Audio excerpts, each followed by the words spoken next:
à suspendre sur base de quoi? À suspendre, à prendre acte. C'est-à-dire que CEP ezali commission électorale indépendante. Le bien pour balandi na biso français biso le kakabango prendre acte wana. CEP ezali commission moko na kati ya IDPS. Mais structure wana eza indépendante.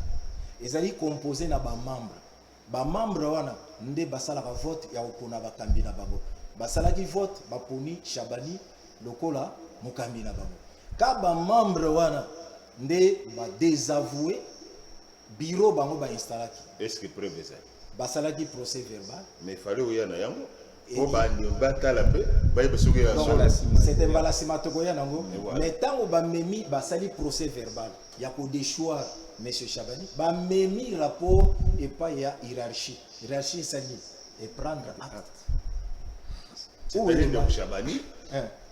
Batunaye nde balongoli na balongoli ba réquisé comme bolinga ki chef coutumier bitenga il faut natinga voilà c'est ça bilo moto IDPS doit enseigner pour monter. Ah voilà mais non mais IDPS nous avons découvert que maintenant c'est devenu comme bisikani ni bamonaka plus mobulu mingi IDPS c'est devenu parti moko ya désordre.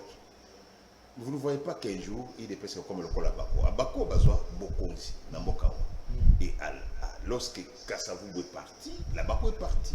Vous ne voyez pas que IDPS c'est ce qui est de côté. Parce que, IDPS a une coercion dans la cage. Vous avez commencé à attaquer INC. Pour que vous ayez INC. Tellement que vous vous croyez trop intelligent. Maintenant, INC bolongi pour bolongwa, bokabona INC. Maintenant, vous ne voyez pas que votre avenir est sombre. Bon, moi je pense que Papa Dolph, Tozana, cadre, parti est composé dans le cadre, dans masse. Il y a des opinions, des points de vue. Il y a masse, et il y a point de vue, il y a cadre. Alors, point de vue, il y a masse, mais pour engager parti. Parti est allé dans la voie légale. Point de vue, il y a masse. Mais tu sais que dit à retirer la signature, il y a cause de masse. Ayo que la cabase. Ayo que la cabase. Donc les lots bases, si vous avez le boboy, vous changez formule. La ligne est la formule dans le sens que il y a une voie légale du parti où il faut exprimer position à parti. Et qu'il faut rallier opinion à base, mais comme officiel.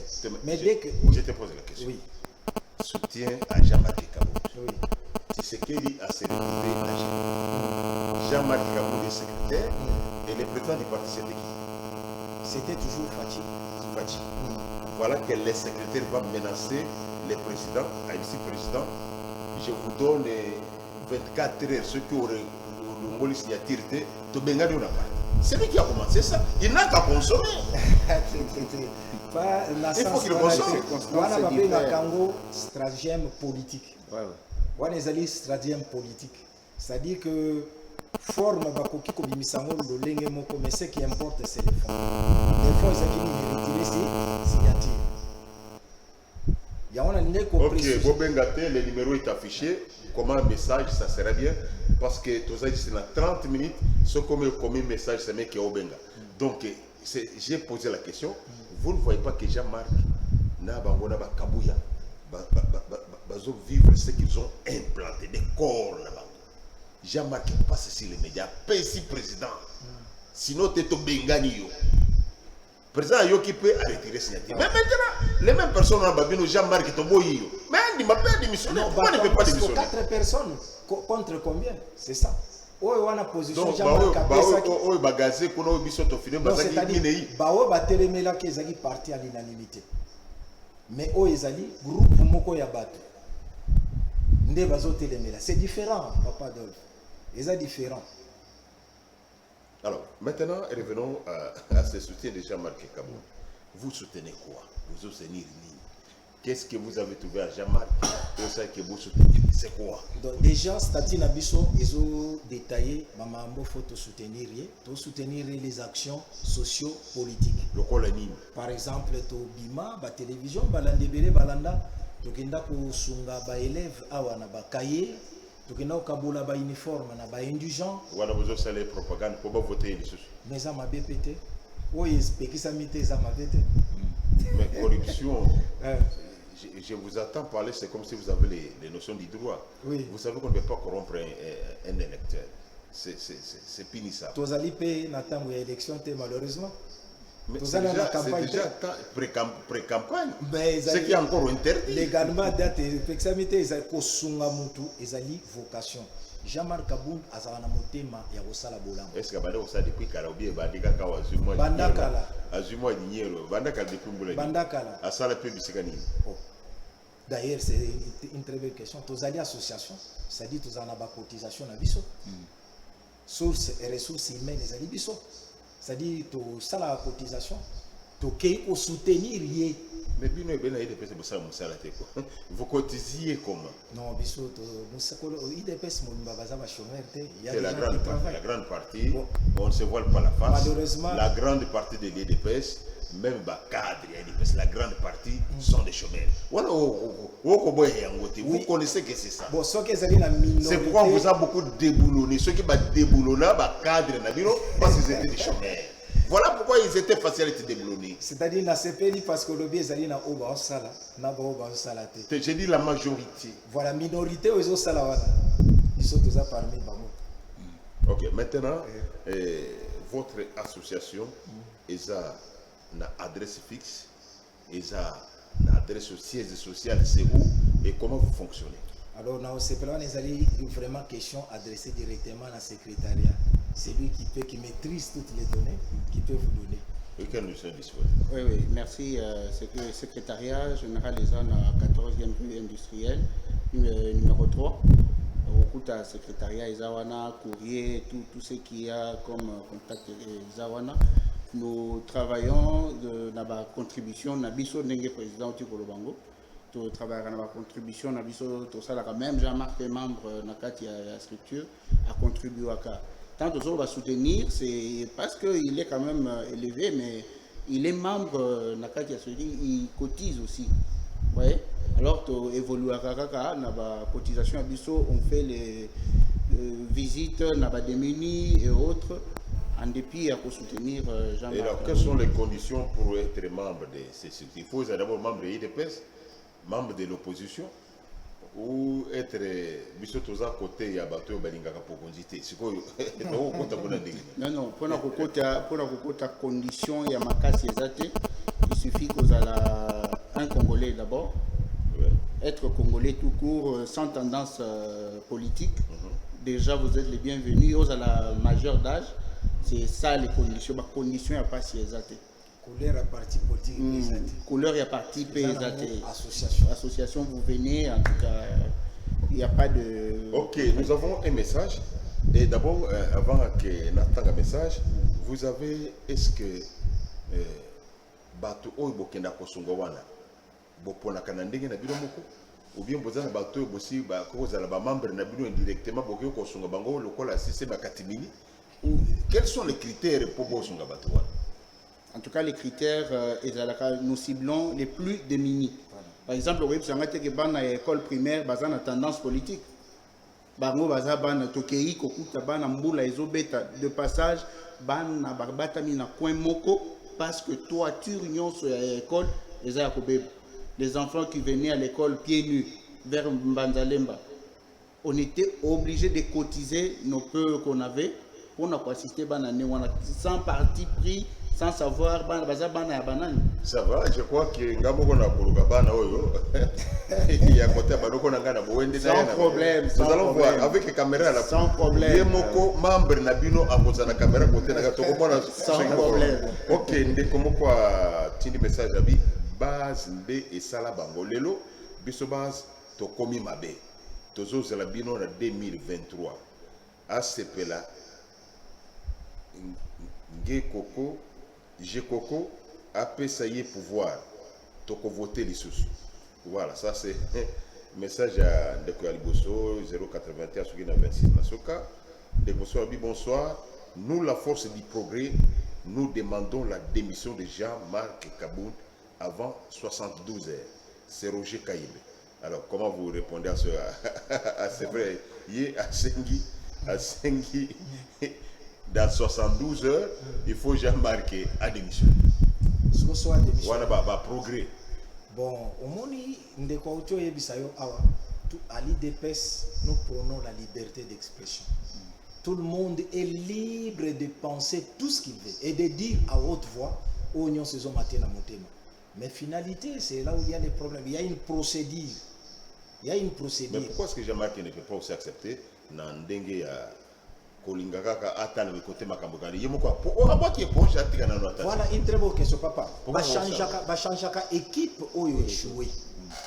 Surtout le total bilan, il y a Jean-Marc Kabundu depuis que le Sphinx Péasona a tiqué là, pouvoir, il y a Kokamba parti, a même parti au pouvoir. Ça, c'est un coup de chapeau. En dehors de ça. Donc il faut profiter d'un. Non, Tozoloba. Juste. La dernière bien. Comme à Baki na pouvoir, en tout cas, il faut aller à Nano. Bachanjaka Mouto a réussi. Tu sali 38 ans, il dépêche ses la chaîne de télévision. Aujourd'hui, tu as la chaîne à télévision. Et puis, vous avez. Mais c'est ça. Et puis, élément Moussous, à Sali Mobi, convocation d'Io Kabouya, Jean-Marc Obango va téléméra. Et Bengi Batona Stade, Yomoko plein à craquer. Si vous commencez, fait-il après un grand succès comme ça, Batumoko Balamouki Babité, Batouane ne faut pas démissionner. C'est qu'il y a une main noire derrière Batouane pour nuire les partis. Et Bissot Tokolingango et Salamati. Mais moi, gaz, au moins, les bétami de Bosso et Yanani, naye comment de mo baleka na ilo boko nyoso eziki soki ba kalinga ki soki ba itaki. Comment vous arrivez à atteindre niveau ya maki je marque les mots parce que dans les ans ça sera très mauvais. Comment à niveau igno pour les progrès et la igno démocratie et progrès social. Mais comment vous n'avez pas la démocratie chez vous? Pourquoi comprendre directement joindre dans la démocratie, tant aussi va réclamer Jean-Marc Pénigo. Ça fait partie de la démocratie. Oui. Mazoboya Atingam. Dans la démocratie, Kabouya a démissionné. Madimi à l'Ombolivie, c'est pas bon Sabat. Dans la démocratie. Dans la même démocratie, base d'Abilouana, Moutoualo contre base, il faut abétama. Mais pourquoi vous n'arrivez pas à nous prouver que vous êtes des démocrates? Donc c'est-à-dire que tous condamnés par acte de violence. Il y a banditisme. Ce n'est pas mentalité de l'IDPS. Il y a plusieurs moyens, il y a qu'on réclamer. Il y a des voies légales où qu'on réclamer droit. Pas commencer à taper, père de famille, a brûlé. Et puis Moutou Abongo a enseigné des missions, c'est-à-dire que cette violence est beau takelo kwa malungati. Et nous condamnons tous benga ba combattants nyonso. Bisika bozali. En tout cas, vous comprendre que parti nabiso ba valero ba pesa bisote. Il y a banditisme, il y a violence, ce n'est pas notre vocation. Tocha Balnasse, na Kimia, Yemoko président Jean-Marc Assengi, je pense au Landa qui déclaration là, Assengi que ça va se résoudre toujours en politique, ça veut tout confondre. Mais ça me faut, ça ne va pas résoudre parce que les Camerounais se va résoudre la mission. On me sait dire que nous avons fait la je crois que peut-être dimanche prochain, si vous êtes disposé, parce que le mercredi, il faut tout ça émission à Batuya Songe, où il fallait les Canelo, c'est pas passé, l'actualité l'oblige. Je crois que le dimanche prochain, au même nous serons encore ensemble.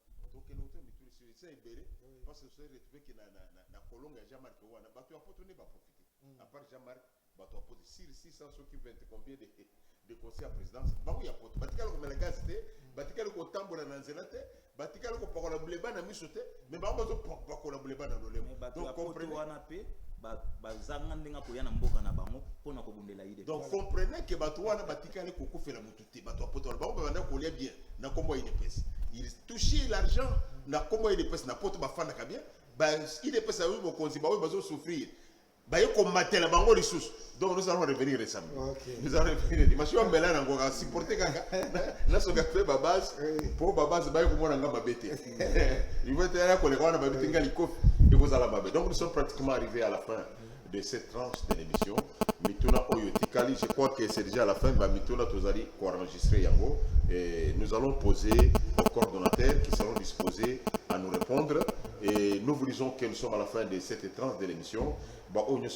Sur le net, vous pouvez retrouver cette émission sur le net www.obeti-charisme TV officiel. L'émission sera là. Ou vous allez nous suivre encore sur Congo Maximum TV. Congo Maximum TV. Oko Landabiso, Nakati, na chaîne wana, ba onyo subako partager ezala na Canada, ba ndeko na biso Niclette Mvwangi na Canada, on va partager cette émission. Donc on a besoin de Diago à Paris, bande qu'on a besoin de Nouvelle-Zélande, la famille Possi en Kadia, sans oublier tout le monde qui nous partage aussi sur Facebook Tozongi et pas coordinateur pour qu'il nous parle pour le Basuka, tout ça la tour. Lilo basuka nazo pesa batutu balandi biso mbote ebele ba cher combattant bisika tu bozali na oloba lokola mo Kristo kimia na nkolo Yesu Kristo et apaiser mitema na bino ça ira. Il n'y a pas vraiment un grand problème pour bongisa ma mutu e bonga. OK, to tanga pe ba jeune alimete ba komi biso ba jeune ya alimete to vota kabund me lelo soki to keyi na ndako na ye akimi biso abimi na porte ya sima aya lisusu na jekoko total ye 2023 eza musika te. C'est pas le problème de jekoko dans tout ça. Ce que ça dégrine bien moi de bogo suivi biso mariage jekoko na kabund parce que moi je ne comprends pas de combien pas la secrétaire. Oui, Gali Lobalanga Asuka Ezali que je conçois ça mal les gens qui prétendent soutenir Fachi mais qui s'opposent à la vision de Fachi. Kaboun et les choix de Fachi, c'est une décision politique. Et s'il y a des problèmes, ce problème doivent trouver des réponses de manière politique. Alors, soutenir Fachi et s'opposer à Kaboun, en tout cas, allez-y comprendre le... Ok, le premier yolo, bah qui pas sur ça, moi, c'est pour la cataki ou maloba. Alors, c'est quoi au goki kolo? Merci, Papa Mukunzi. Il y a un kolobeza qui est jeunesse. Il y a IDPS, beau ça l'attention dans ma manipulation. Il y a bateau, bateau ça la bilo parce que c'est parce que tu es bi. Baby que non IDPS c'est ça partie monene. N'endenge tozo kindela nango, n'endenge vision il y a Jama Kaboun. Azol ba toujours IDPS n'endenge zana bokonzi boy. Toza nango ti 100 ans. Alors bazo comprendre des visions na été, nde bazo côté la mingi jeunesse ko lukandenge na kopanza bino. Soko tozo bunda ezate ke no biso nyoso photo za misala. Ezaki au Congo Congolais nyonso za na 4 coins ya mboka Congo a profiter na mboka na ye nde yango komba makasi oyo IDPS to Jama Kabunda za nango pona mboka na biso. Donc moi maloba na ko koloba yango. OK. Nous sommes pratiquement arrivés à la fin de cette tranche. Quant à moi, je vous dis au revoir. Et si Dieu nous prête vie, dimanche prochain, au même heure, c'est la même chaîne, avec les mêmes invités. Tokozongela à Masolo, Oyozo Salvaya, Jean-Marc, Namitune Beli Boutuni, Naba Obazana Libanda Mboka. Écrivez sur notre page, Mituna Tokotuna, Biyano Yabango, Mituna Biso. Mais Biso, Lokola, les avocats du peuple, à un côté. En tant qu'avocat du peuple, ceux qui m'ont eu payé pour sortir, n'atteignent pas Moïse. Ceux qui m'ont tomala moi que sur le tenga na TV simanaye pour l'assemblée moi bien aluki circonstances atténuantes na moto o azana likamura bien aluki circonstances aggravantes et ça vous ça avocat au prochain numéro.